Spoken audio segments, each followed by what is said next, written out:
Hello प्यारे बच्चों। तो यहाँ पर हम शुरू कर रहे हैं मैथ किसी भी कॉम्पिटिटिव एग्जाम के लिए।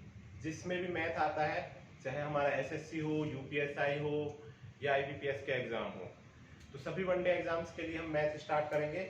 और शुरुआत करेंगे कहाँ से? नंबर सिस्टम से, जो बिल्कुल बेसिक है। तो आज पहली क्लास है। पहली क्लास में हम क्या करेंगे? नंबर्स के बारे में जानेंगे, कौन कौन से नंबर्स होते हैं और वो किस तरह से, क्योंकि कई बार क्वेश्चन सीधे पूछ ले जाएंगे ना कि नंबर क्या है, कितने प्रकार के होते हैं। और कई बार सीधा क्वेश्चन आएगा कि sum of natural number, sum of whole number. तो इन सभी के लिए हमको इनके नंबरों के बारे में पता होना चाहिए। तो थोड़ा सा इनका ब्रीफ रिव्यू ले लेते हैं हम और फिर करते हैं आगे। तो आप सभी साथ के साथ सब्सक्राइब कीजिए, ज्यादा से ज्यादा शेयर कीजिए और हम शुरुआत करते हैं अपनी क्लास की। तो बच्चों, हम पढ़ रहे हैं नंबर सिस्टम। नंबर सिस्टम यानी हमारे नंबर्स कैसे बने, कहां से बने। कहां से बने ये तो मुझे भी नहीं पता, और कैसे बने, लेकिन बने क्या शुरू में, यही हम देख लेंगे। तो सबसे पहले कौन से नंबर आए? सबसे पहले जब नंबर आए तो हमने उनको कहा नेचुरल नंबर, यानी कि प्राकृत संख्या। तो नेचुरल नंबर क्या है? प्राकृत संख्याएं। अलग से कोई ज्यादा बड़ी चीजें नहीं है। नेचुरल नंबर 1 से स्टार्ट होते हैं, 1 2 3 4 5, और जहां तक भी हम लिख सकते हैं अप टू इंफिनिटी। तो ये क्या होते हैं हमारे नेचुरल नंबर? बड़े आसान है। तो जल्दी से आगे बढ़ते हैं बिना समय लगाते हुए। दूसरा क्या होता है? इसके बाद नंबर सिस्टम आगे बढ़ा। आगे बढ़ा क्या आया? आगे हुआ होल नंबर, यानी संख्याएं हमारी प्राकृत से क्या हो गई? पूर्ण हो गई। पूर्ण संख्या। पूर्ण कब हुई? जब जीरो दिया मेरे भारत ने। तो आप सभी को पता होगा जीरो की खोज किसने की? जीरो की खोज की आर्यभट्ट ने। और आर्यभट्ट की जीरो की खोज करने के बाद हमने कहा कि अब हमारा नंबर सिस्टम क्या हुआ है? पूरा हो गया। प्राकृत से क्या हो गया? पूर्ण हो गया। पूर्ण एकदम से, है ना? तो पूर्ण क्या है? बस एक जीरो आगे लग गई। 0 1 2 3 4, और जहां तक भी हम लिख सकते हैं। तो ये क्या हो गए? हमारे होल नंबर हो गए। अब ये हमारा नंबर सिस्टम चलता रहा, लेकिन कुछ समय बाद और आगे हमें जरूरत पड़ी, और चीजों की जरूरत पड़ी। तो उनके लिए नंबर सिस्टम को और एनहांस करना पड़ा, और ज्यादा बढ़ाना पड़ा। तो जब और ज्यादा बढ़ाना पड़ा तो हमने अगले टर्म का नाम दिया इंटीजर।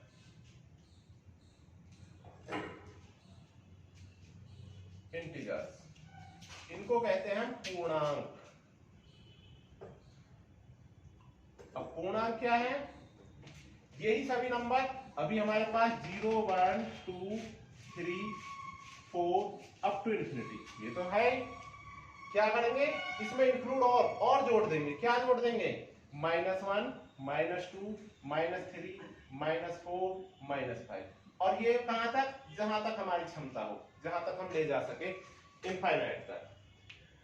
नेचुरल नंबर आगे बढ़ के हुए होल नंबर, फिर और ज्यादा आगे एनहांस हुआ हमारा नंबर सिस्टम, तो बन गए इंटीजर। लेकिन अभी भी एक कसक थी, है ना, कि अभी भी कुछ चीज तो है। यानी क्या 1 के बाद 2 है सीधा, या 2 के बाद 3 है, बीच में कुछ नहीं है। तो ये भी चीजें सोची गई। जैसे एक मैथमेटिक्स था, गणितज्ञ था, जिसने क्या किया? वो खाना खा रहा था, उसने 3 रोटियां खाई, और 3 के बाद थोड़ी सी रोटी और खा ली, है ना, आधी या कुछ। अब तो हमको पता है। अब उसने कहा कि आज तो तुमने 4 खाई है। कि 4 कहां खाई है? 3 ही तो खाई है, थोड़ी सी तो और तोड़ी है। नहीं तो हो तो गई 4, 3 के बाद तो क्या आता है? 4 आता है। उसने कहा ये तो बड़ी गड़बड़ है, 3 के बाद सीधा 4, कुछ तो होना चाहिए बीच में। तो ये जो कुछ बीच में होना चाहिए, उन्हीं सबको आगे रिप्रेजेंट करने के लिए नंबर सिस्टम को फिर से एक बार और बढ़ाएगा। और इस बार क्या लाए हम? इसी को क्या कहा हमने फिर? Rational number.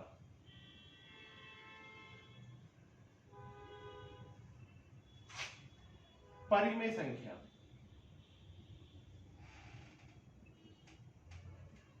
रेशनल नंबर क्या है? रेशनल नंबर, तो रेशनल नंबर को हम ऊपर लिख लेते हैं। हो सकता है कुछ नहीं समझ दिख रहा हो। रेशनल नंबर जो हमारा फोर्थ पॉइंट था।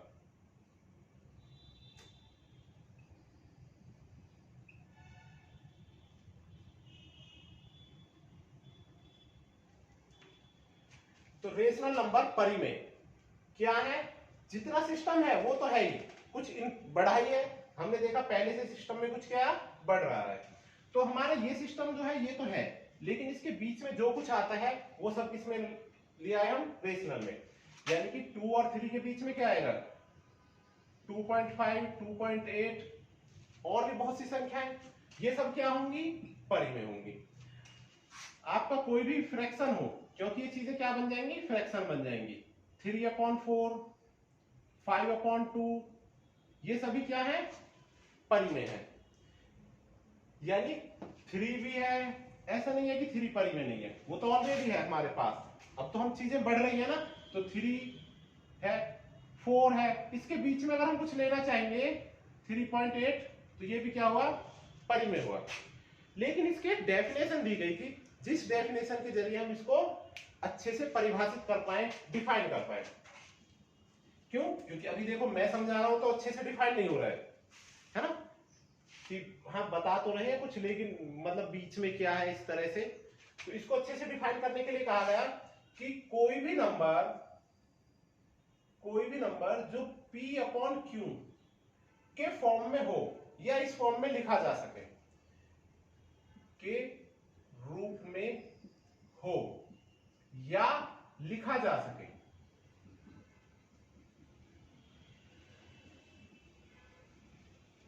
वो सब क्या होंगे? वो सब रेशनल नंबर होंगे, परिमेय संख्या होंगी, वो सब परिमेय होंगे। और यहां P और Q क्या है? P और Q हमारे इंटीजर हैं, पूर्णांक है। बस एक ही है कि Q हमको 0 नहीं लेना है। ये इतनी सी डेफिनेशन है जो हमको नोट कर लेनी है कि any number that can be written in the form of P/Q is called rational number where P and Q are integers and Q is not equal to 0. Q 0 नहीं होना चाहिए। तो अब देखते हैं किस तरह से हम इसका यूज कर सकते हैं। इंटीजर्स क्या है? ये सभी नंबर इंटीजर्स हैं। तो इन कोई भी इंटीजर हो जो बटे में लिखा जा सके, जैसे मैंने लिखा -3/2, तो ये रेशनल है? रेशनल है जी बिल्कुल। 0/1 रेशनल है? बिल्कुल रेशनल है। बटे में तो 0 नहीं आनी चाहिए, ऊपर तो 0 बेशक आ जाए, लेकिन अगर लिख दिया 5/0 तो नहीं जी, ये नहीं है, क्योंकि बटे में 0 नहीं आ सकती है। कुछ डेसिमल्स हैं, 2.8, क्या ये रेशनल है? बिल्कुल है। पॉइंट के नीचे 1 लगाएंगे, 0 बढ़ाएंगे, पॉइंट कट जाएगा और फिर से सॉल्व कर देंगे। तो कुछ डेसिमल्स हैं जो P/Q के रूप में लिखे जा सकते हैं, और कुछ डेसिमल्स होते हैं जो P/Q के रूप में नहीं लिखे जा सकते, तो उनको हम रेशनल नहीं कहेंगे। ये हम आगे पढ़ेंगे, क्योंकि अभी अगला चैप्टर हमारा आएगा decimal to fraction, fraction to decimal, उसमें और ज्यादा क्लियर हो जाएंगे। फिलहाल यहां तक हम इसको लिख लेंगे, आप इसको लिख लें रेशनल नंबर को। तो रेशनल से आगे क्या आ रहा है? जब रेशनल है तो कुछ इरेशनल भी होगा, है ना? तो एक चीज क्या होती है अगला? इरेशनल।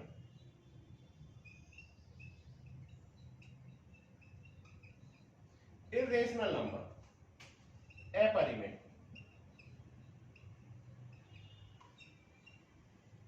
अपरिमेय क्या है? बिल्कुल इसके अपोजिट डेफिनेशन है, a number that can't written in the form of P/Q, ऐसी संख्या जो P/Q के रूप में ना लिखी जा सके। P/Q के रूप में कौन कौन सी संख्याएं नहीं लिखी जा सकती? जैसे हम देखते हैं, हमने बहुत से रूट पढ़े हैं, हमने लिखा √2, तो हमने √2 को 1.414 ऐसे लिखा तो देखा है, कभी फ्रैक्शन में लिखा देखा नहीं। तो जितने भी रूट है जो सॉल्व नहीं होते हैं, चाहे रूट हो, इसको क्यूब रूट हो, पेंटा रूट हो, वो सभी रूट्स क्या होते हैं, अपरिमेय होते हैं। तो कौन कौन से हो गए अपरिमेय, सारे रूट जो सॉल्व नहीं होते। आप रूट 4 को नहीं कहेंगे, रूट 4 का तो आंसर होता है +-2, तो ये नहीं, ये क्या हो गया, ये परिमेय हो गया।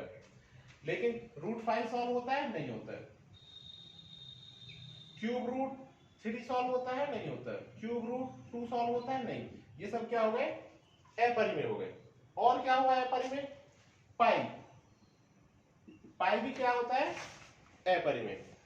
कुछ कहेंगे पाई तो पता है कि क्या होता है, 22/7, है ना, नहीं होता है जी, 22/7 बिल्कुल नहीं होता है।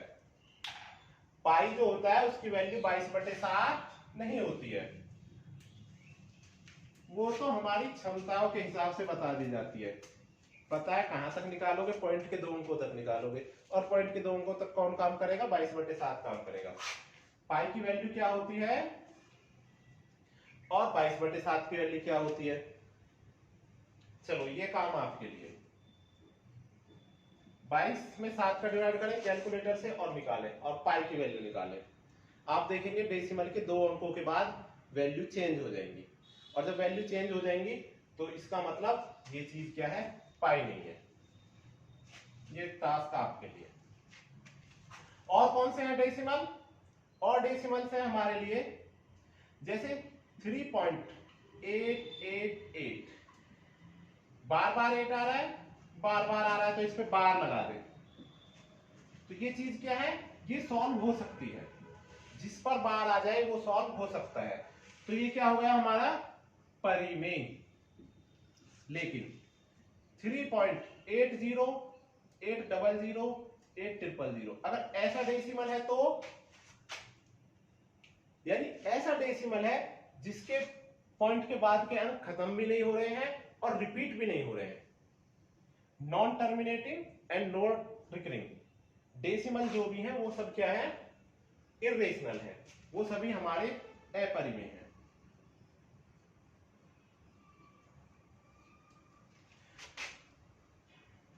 तो उम्मीद है ये चीजें आपको समझ में आ गई होंगी, कौन सी परिमेय है, कौन सी अपरिमेय है।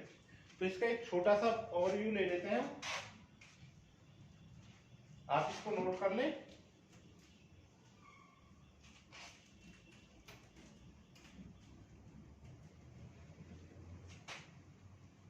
तो हमने देखा हमारा सिस्टम कहां से चला, नेचुरल नंबर से,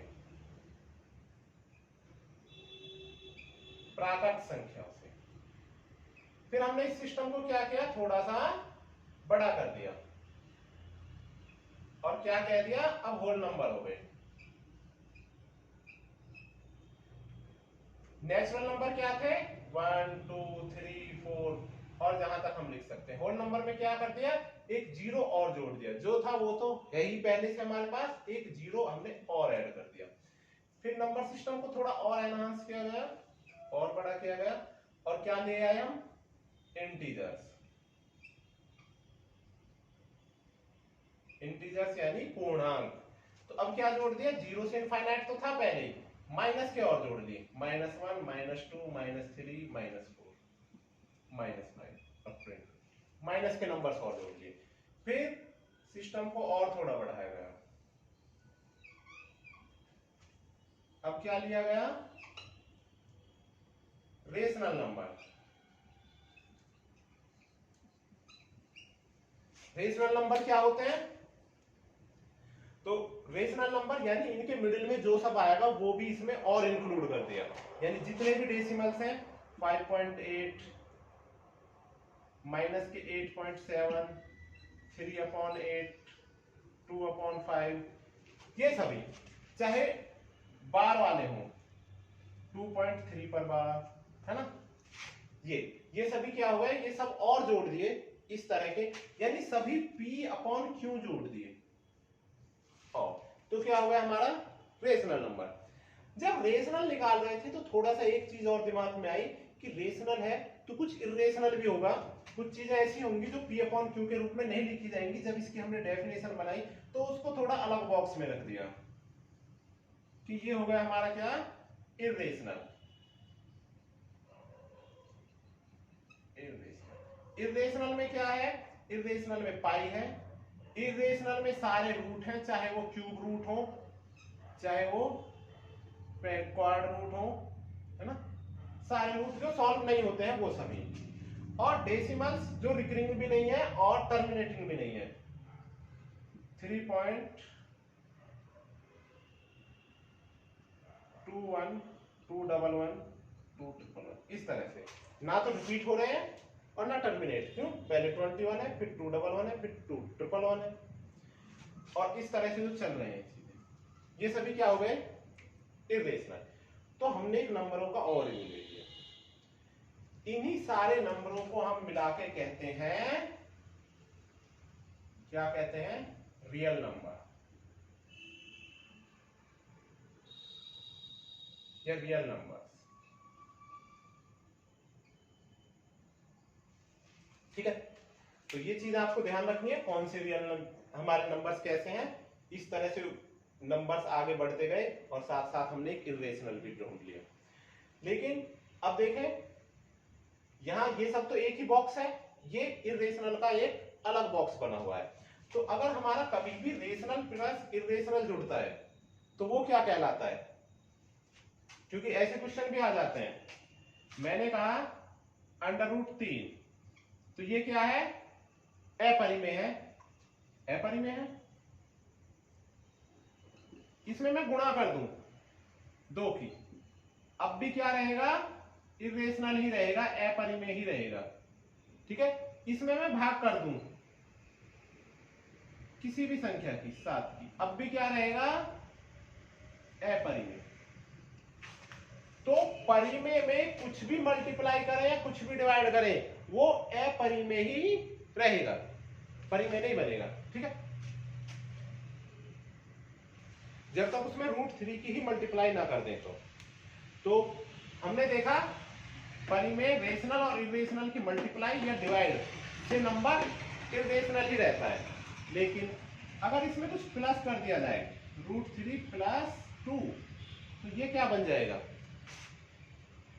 तो ये एक नया फॉर्म है, ऐसे पूछ लिया जाता है। ये कौन सी संख्या है? ये है हमारी मिश्रित संख्या। मिश्रित कॉम्प्लेक्स नंबर। कौन सा नंबर है दोस्तों? कॉम्प्लेक्स। अब और कैसे होंगे? जब बीच में प्लस माइनस आ जाए, या हमने कर दिया -7, तो ये भी क्या है? Complex number. मल्टीप्लाई या डिवाइड करने से वो वही रहता है, अपरिमेय ही रहता है, लेकिन प्लस माइनस करने से वो क्या हो जाता है? कॉम्प्लेक्स हो जाता है, मिश्रित हो जाता है। तो ये चीज हमने पढ़ी इसके बारे में। लेकिन अभी तक ये सब है क्या? अभी तक भी ये सब बना तो रेशनल और इर्रेशनल से ही है ना, तो ये सब अभी तक भी हमारी क्या है? रियल नंबर्स हैं। रियल नंबर यानी वास्तविक संख्या। वास्तविक से क्या मतलब हुआ? वास्तविक से ऐसी संख्याएं जो एग्जिस्ट करती हैं वास्तव में। ये सब है तो सही, तो क्या कुछ ऐसी भी है जो है नहीं? जब वास्तविक संख्या नाम दिया है, जब रेशनल आया तो इर्रेशनल भी निकल के आया, तो जब वास्तविक आया तो कुछ और भी आएगा, है ना? अवास्तविक। अवास्तविक को क्या कहते हैं? काल्पनिक। है, उस पर भी आएंगे। तो रियल नंबर है, वास्तविक संख्याएं हैं, अभी तक जो पढ़ी हमने वास्तविक पढ़ी, इनकी हम प्लस माइनस कुछ भी करें वो वास्तविक ही रहेगा। लेकिन जब वास्तविक नाम आ गया तो अवास्तविक भी होगा, और वो अवास्तविक क्या है वो भी हम देख लेते हैं। क्योंकि आजकल के एग्जामों में, स्पेशली यूपी के एग्जामों में, काल्पनिक संख्याएं भी आ रही हैं और उसके बारे में भी पूछा जा रहा है। तो हमने रियल नंबर पढ़ लिया, यहां तक आपने चीजें समझ ली होंगी, आप इसको नोट डाउन कर लें। फिर हम आगे देखते हैं कि काल्पनिक नंबर क्या है।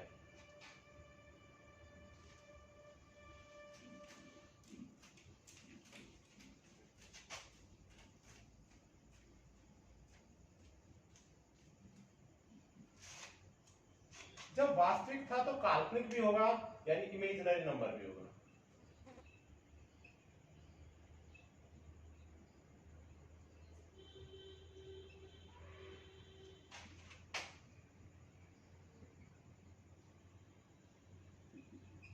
काल्पनिक संख्या। काल्पनिक क्या होती है? जिसकी कल्पना की जा सकती है, केवल हम उसे सोच सकते हैं, वास्तव में नहीं है, एग्जिस्ट नहीं करती, लेकिन फिर भी जब आ रही है सिलेबस में तो पढ़नी तो पड़ेगी, है ना? क्यों? हम थोड़ी ना एग्जाम सेट कर रहे हैं, जो एग्जाम सेट कर रहे हैं जैसा वो हमारे सिलेबस में आई हुई हैं चीजें, वो ही हमको आगे पढ़नी पड़ेंगे। खैर देखते हैं। हमें पता है, यदि मैं कहता हूं आपसे √4 की वैल्यू बताइए, तो आप सभी बता देंगे +2 या -2। क्या मतलब हुआ +2 -2 का? यानी अगर हम +2 इंटू +2 करते हैं तो भी हमारा 4 आएगा, और -2 इंटू -2 करेंगे तो भी हमारा 4 ही आएगा। यही मतलब हुआ, बड़ा आसान है, ठीक है। लेकिन अगर मैं कहूं कि √-4 इसकी वैल्यू की निकालिए, तो हम क्या निकालेंगे भाई? प्लस का 2 करेंगे तो ++2 से भी 4 आता है, और --2 से भी 4 आता है, तो फिर क्या होगा? तो हम कहेंगे भाई ऐसा कर, तुझसे जोड़ लिया हमने हाथ, है ना? अब कहां तक हम समझते रहे इसको? अब के माइनस लगा देगा, अगली बार गुणा लगा देगा, अगली बार प्लस लगा देगा। हमें 4 का पता है, हम 4 का लिख देंगे इसलिए। अब कहेगा भाई माइनस का क्या करें? फिर कल्पना कर लो इसकी, क्या कर ले? कल्पना। और कल्पना को लिख दिया हमने आई, और इसी आई को हम क्या बोलते हैं? आयोटा बोल देते हैं। तो इस आई की क्या वैल्यू है वो हम पढ़ते हैं। इमेजिनरी नंबर सिर्फ वो है, रूट के अंदर जब भी माइनस आ जाएगा तो हम उसे सिंपल सॉल्व करेंगे, और उस माइनस के रूट के लिए हम क्या लगा देंगे? आई लगा देंगे। आई स्टैंड फॉर इमेजिनरी, यानी ये काल्पनिक दर्शा रहा है कि एक काल्पनिक 2i है। तो इसका क्या मतलब हुआ कि 4 का तो हो गया 2, और √1 का क्या हो गया? i। यानी यहां से हम ऐसे भी समझ सकते हैं कि यदि मैं 1 का रूट निकालें, माइनस के 1 का रूट तो 1 होगा, प्लस के 1 माइनस के 1, लेकिन -1 का अंडर रूट क्या होगा? केवल i। तो i की वैल्यू क्या हो गई? i की वैल्यू हो गई √-1, यानी हमसे i² पूछे तो क्या होगा? -1। i² की वैल्यू क्या हो गई? -1।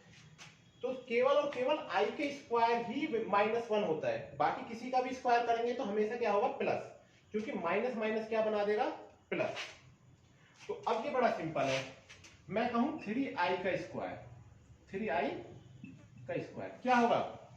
3 का होता है 9, और i का स्क्वायर क्या होता है? -1, तो क्या होगा? -9। तो अगली बार से हमको पता है, अगली बार जब वो कहेगा कि 5i का स्क्वायर करें, तो 5 का तो हो गया 25, और i का हो गया माइनस। i क्या है? एक इमेजिनरी संख्या है जिसका स्क्वायर क्या होता है? माइनस। क्यों? क्योंकि हम ये भी देख सकते हैं, -3 इंटू -3 क्या होगा? 9। तो कोई भी माइनस की स्क्वायर करेंगे तो वो क्या हो जाएगा? प्लस हो जाएगा, लेकिन केवल किसका माइनस होता है? i का। तो ये अलग से कुछ नहीं है, एक कल्पना की गई है कि i का स्क्वायर क्या होगा? माइनस होगा। यानी माइनस में जब भी रूट होगा तो हम उसका सॉल्यूशन कैसे देंगे? i के रूप में। बस इतना सा है। आप इसके स्क्वायर से बड़े आसानी से चीजें कर सकते हैं, लेकिन अगर घात 4 हो जाए तो क्या करें? एक जर्नल सी चीज देखते हैं। मैंने लिखा 3i, और इसकी पावर कितनी कर दी? 4। अगर 3i की पावर 4 करेंगे तो अब देखें 3, पहले हम इसे स्क्वायर कर लेते हैं, एकदम से घात 4 ना करके क्या करेंगे? स्क्वायर। तो स्क्वायर करेंगे तो ये हो जाएगा 9 इंटू, चलो इसे पूरा लिख देते हैं जिससे कि आपको समझ में आ जाए।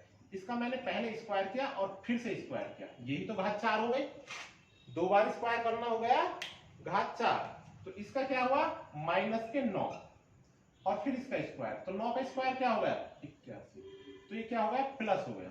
तो i प्लस का नाम होता है जब i की पावर 4 होती है, तब वो +1 होता है। i की पावर 4 होगी तब वो +1 होगा, माइनस पर वो, स्क्वायर पर वो माइनस ही रहेगा।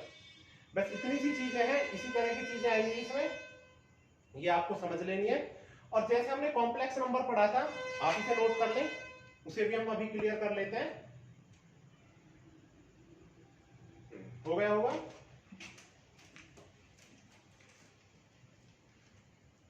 अगर हम किसी आई, हमारे पास काल्पनिक संख्या है आई, ठीक है, कैसी है ये, इमेजिनरी नंबर है। अगर मैं इसमें 4 की मल्टीप्लाई करता हूं तो भी इमेजिनरी है, और मैं आई में 5 से डिवाइड करता हूं तो भी ये क्या है, इमेजिनरी नंबर है। गुणा करो चाहे भाग करो, इमेजिनरी इमेजिनरी ही रहेगी। लेकिन जैसे हमने रेशनल और इरेशनल पढ़ा था, ऐसे ही यदि मैं आई में +4 या आई में -4 कर, -5 कुछ भी करें, आगे 2 3 भी लिखा हो सकता है, कोई बड़ी बात नहीं है। तो इनको क्या कहते हैं, इनको हम बोलते हैं पोलर नंबर,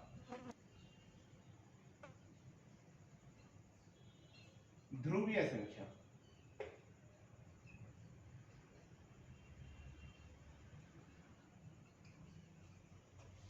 क्या बोलते हैं, पोलर नंबर। नहीं, अलग अलग है दोनों, जैसे एक नंबर ये हो गया, तो आपसे पूछे पोलर नंबर क्या है, रियल प्लस इमेजिनरी, क्या होगा हमारा पोलर नंबर। तो अभी तक जितने भी हम नंबर पढ़ रहे हैं यही सारे नंबर हैं।